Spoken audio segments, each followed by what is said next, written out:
सुप्रभातम प्यारे बच्चों, मैं अंजलि चौधरी, कक्षा 7 विषय संस्कृत सप्तम पाठ यानी पाठ 7 में आपका एक बार पुनः स्वागत करती हूँ। बच्चों, हम पाठ 7 का अध्ययन कर रहे हैं जिसका नाम संकल्प सिद्धिदायक है कि दृढ़ निश्चय से ही हम किसी भी सफलता को प्राप्त कर सकते हैं। इसमें कहानी है शिव की और पार्वती जी की। ये मैंने आपको अध्याय पढ़ाया है, इसका अर्थ समझाया है। फिर भी जिन बच्चों की 1-2 क्लास से किसी की मिस हो गई तो दोबारा से इसको सुन लीजिए। मैं ऐसे ही ऑरली समझाऊंगी। यानी शिव यानी पार्वती ने तपस्या की, दृढ़ निश्चय किया कि मैं शिव को ही पति के रूप में प्राप्त करूंगी और इसके लिए उन्होंने कठिन तपस्या करने का निश्चय किया। उन्होंने यह अपने मन की बात अपनी माता मैना को बताई कि हे माता, मैं शिव को पति रूप में प्राप्त करने के लिए तपस्या करना चाहती हूँ। यह सुनकर उनकी माता चिंतित हो गई और कहती हैं, हे बेटी, तपस्या करना तो बहुत ही कठिन होता है। तुम बहुत कोमल हो, तुम घर में ही रहो। तपस्या तो घर से भी हो सकती है। लेकिन पार्वती ने कहा कि नहीं माता, मैंने तो दृढ़ निश्चय कर ही लिया है कि मैं तपस्या करके शिव को प्राप्त करूंगी ही। और वह अपनी सखी विजया के साथ गौरी शिखर पर तपस्या करने के लिए चली जाती हैं। वहाँ वह नंगी भूमि पर यानी बिना पैरों में कुछ पहने जमीन पर नंगे पांव धूप में खड़े होकर अपने चारों साइड अग्नि को जलाकर उसमें खड़े होकर एकटक सूर्य को निहारते हुए तपस्या करती हैं। लेकिन फिर भी उनकी तपस्या सफल नहीं हुई। तो एक बार विजया उनसे कहती है कि तुम्हारी इतनी कठिन तपस्या के बाद भी भगवान प्रसन्न नहीं हुए हैं और तुमने इतना कठोर तप किया है। तब पार्वती कहती है, हे विजया, बुद्धिमान लोग कभी भी अपने धैर्य को नहीं छोड़ते। कोई बात नहीं, मैं दोबारा से कोशिश करूंगी और दोबारा उसको करूंगी। और वह दोबारा से तपस्या में लीन हो जाती हैं और एक दिन वटु रूप में यानी आश्रम के ब्रह्मचारी के रूप में वहां पर कौन आता है? शिव आते हैं। और उनको वह कहते हैं कि आश्रम में आया हूँ, बताइए मेरे लिए भोजन, पर्याप्त भोजन है या नहीं है, बैठने के लिए आसन है या नहीं है, पीने के लिए नहाने के लिए जल है या नहीं है।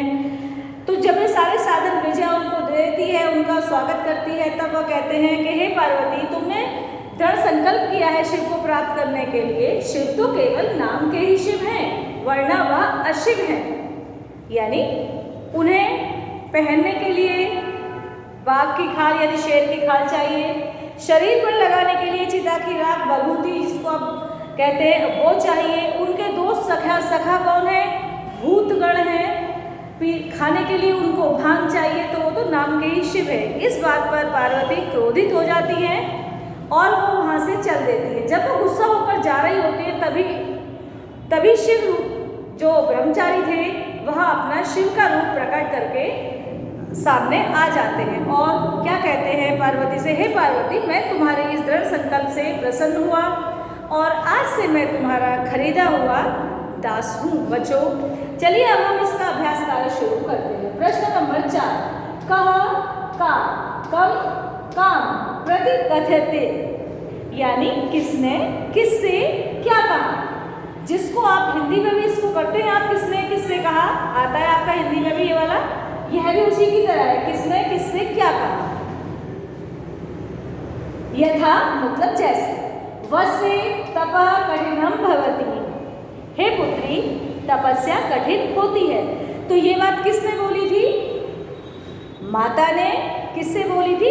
पार्वती से।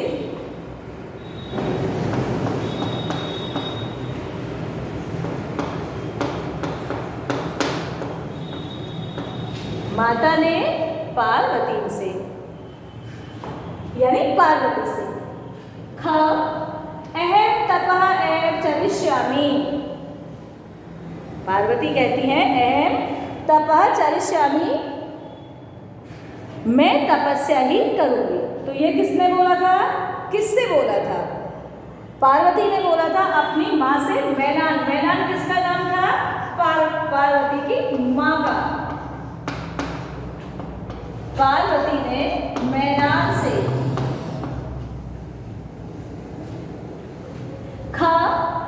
मनस्वी कदापि धैर्यं न परित्यजति। मनस्वी यानी बुद्धिमान लोग कभी भी अपने धैर्य का त्याग नहीं करते, यानी कभी भी वो धैर्य को नहीं छोड़ते। तो यह बात किसने बोली थी? किसने बोली थी यह बात? ख यानी पार्वती ने बोली थी। किससे बोली थी? विजया से। जब विजया एक दिन कह रही थी कि तुमने इतनी घोर तपस्या, कठिन तपस्या की, फिर भी शिव से प्रसन्न नहीं हुए, तब ये वाक्य पार्वती ने विजया से बोला था कि तपस्वी लोग कभी भी अपना धैर्य नहीं छोड़ते हैं। तो किसने बोला था? पार्वती ने विजया से।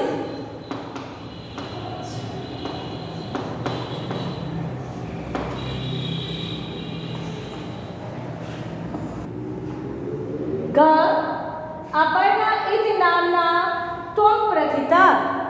अपर्णा के नाम से, अपर्णा इति यानी आप इस नाम से प्रसिद्ध है। अपर्णा के नाम से किसको जाना जाता है? पार्वती को। अपर्णा क्या होता है? यानी अन्न का एक भी तिनका भी, मतलब जैसे जब तपस्या करते हैं कुछ नहीं खाते। अपर्णा यानी तिनका तक भी मुंह में नहीं जाता। पत्ता भी कह सकते हैं, पत्ता तक भी मुंह में नहीं जाता। तो यह बात किसने बोली थी? विजया ने पार्वती से।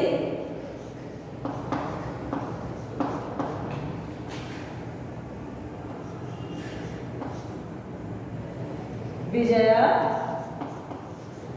पार्वती।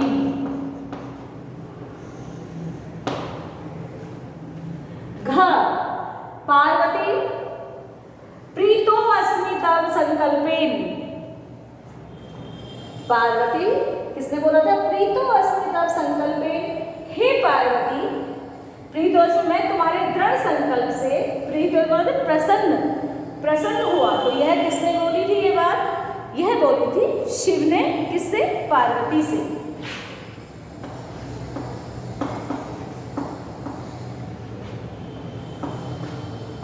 पार्वती से।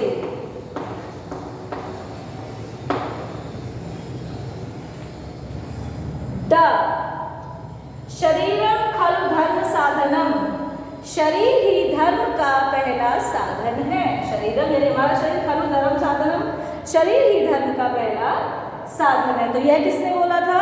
ब्रह्मचारी रूप में यानी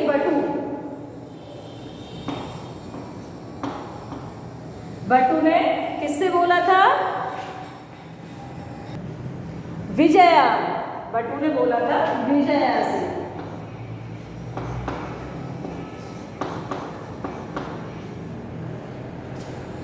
अहम तब कृतो दासो अस्मि। अहम यानी मैं तुम्हारा, कृतो दासो अस्मि मतलब खरीदा हुआ दास हूं। यह किससे कहा था? यानी शिव ने कहा था। यह बात किसने बोली थी? शिव पार्वती। जब शिव पार्वती से प्रसन्न हुए थे तपस्या से, तब शिव अपने असली रूप में प्रकट हुए और उन्होंने ये बोला कि हे पार्वती, मैं तुम्हारी तपस्या से प्रसन्न हुआ और आज से मैं तुम्हारा खरीदा हुआ दास के समान हूं।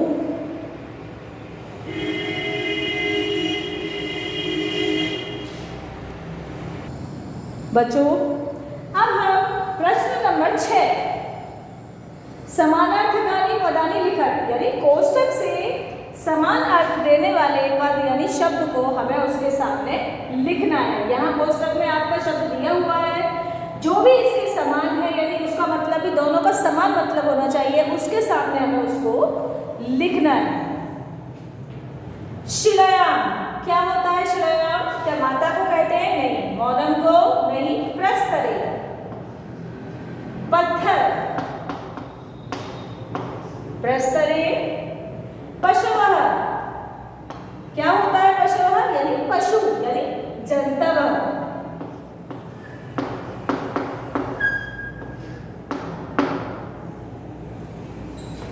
अम्बा किसको बोलते हैं? अम्बा बच्चों आपको शायद पता भी होगा किसको कहते हैं, यानी किसको बोलते हैं? प्रस्तरे को, पत्थर को या नयन को? नहीं, अम्बा कहते हैं माता को। माता नेत्राणी, नेत्राणी किसको बोलते हैं सब समझ गए होंगे, यानी आंखें, नैनानी।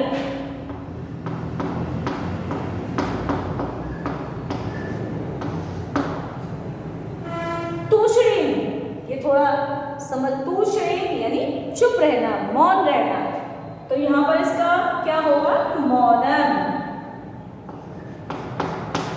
पार्वती तूष्णीम यानी पार्वती मौन थी, मौनम। बच्चों समान अर्थ देने वाले शब्द एक बार दोबारा देख लीजिए।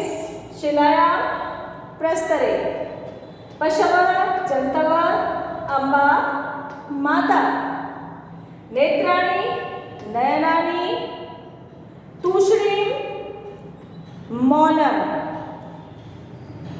ये सारा ही अभ्यास कार्य आप सभी बच्चे अपनी किताब में करेंगे स्पष्ट व साफ साफ। बच्चों इससे अगला कार्य यानी इससे अगला कार्य हम आपको इससे अगली वीडियो में यानी प्रश्न उत्तर का अध्ययन कराएंगे। कहानी ये बहुत अच्छी थी। सभी बच्चे पाठ को पहले शब्दार्थ का अध्ययन करेंगे, फिर पाठ को पढ़ेंगे व समझेंगे कि पाठ में क्या समझाया गया है। माता, मौनम, प्रस्तरे, जंतव, बहुत सारे तो ऐसे होते हैं बच्चों जो हम खुद मिला सकते हैं। प्रस्तरे सभी जानते हो किसको बोलते हैं, पत्थर को बोलते हैं। नयनानी सभी जानते हैं, नयन यानी आंखों को बोलते हैं। अम्बा माता, पशु जंतु यानी जीव जंतु, पशु और जंतु जिनको आप बोलते हैं। तूष्णीम यानी मौनम। बच्चों इससे अगला कार्य हम आपको इससे अगली वीडियो में कराएंगे। सभी बच्चे स्पष्ट व साफ साफ शब्दों में इसे लिखेंगे व याद करेंगे। धन्यवाद।